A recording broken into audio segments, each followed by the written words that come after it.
Well, of course, thank you, Sir Jello, for trusting Bastana Properties and Development Corporation.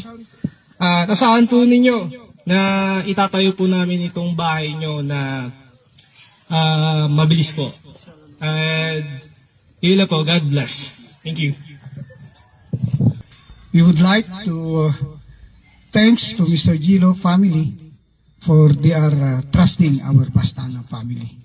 For this, in behalf of our Madam Dr.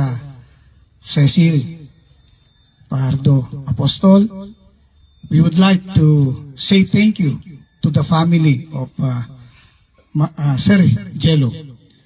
For this, we thank you and welcome for the project of our Bastana family, project of Jello. Thank you.